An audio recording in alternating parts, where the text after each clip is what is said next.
الحمد لله رب العالمين وبه نستعين ونصلي ونسلم على أشرف الأنبياء والمرسلين سيدنا محمد وعلى آله وصحبه أجمعين. Dear brothers and sisters in Islam and honored guests, I am very honored to be here to present this topic to you. And this is in response to an article called Was Prophet Muhammad Black or Caucasian by Wesley Muhammad Phd. I do not know this brother, but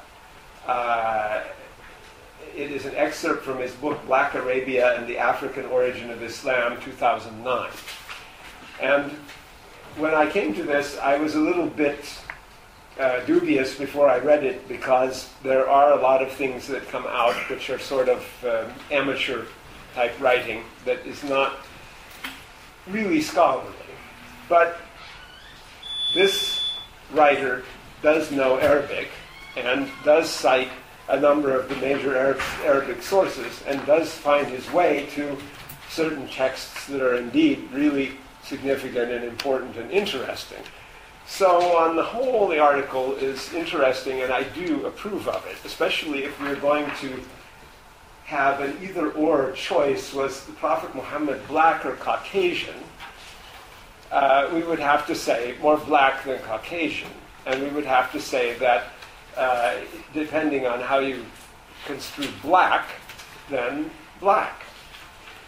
Of course, black as an absolute colored black, like say this color here, is not the actual color of any human beings. That is, no human beings are quite absolutely black, and people who are called black are actually different shades of brown, although the people of the southern Sudan are so dark that we would almost describe them as purplish.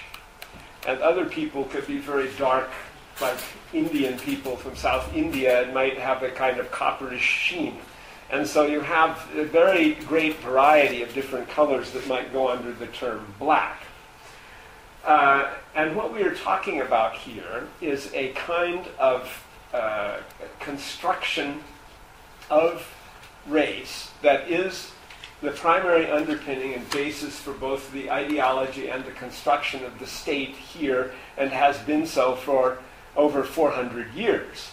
And that is the concept of whiteness, which is the hidden concept that people never talk about because it has never been formulated in a way like other colors are, because that is the color of the people who deem themselves the majority group, who deem themselves to be the controllers and rulers, who feel a sense of entitlement and so forth. And that constructedness of whiteness led to the constructedness of blackness for the African Americans because of centuries of enslavement followed by centuries of discrimination that has not abated or ceased to this day, even though there have been some alterations and changes along the way, obviously.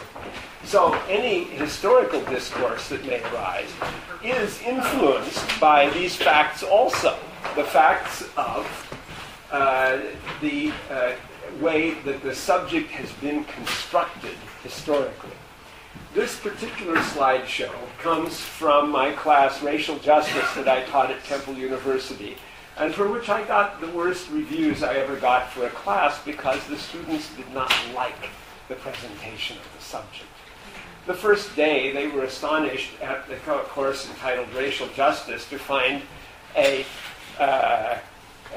white or Caucasian-looking person teaching them instead of a black or African-American person teaching them. Because as far as they're concerned, racial justice is concerned with blackness, and blackness is the problem. But actually, when I had realized myself that that was inverted and that whiteness was the problem, it seemed entirely appropriate for me to teach that course. And I discussed that with my African-American colleague, Zain Abdullah, to think what he thought, and he agreed.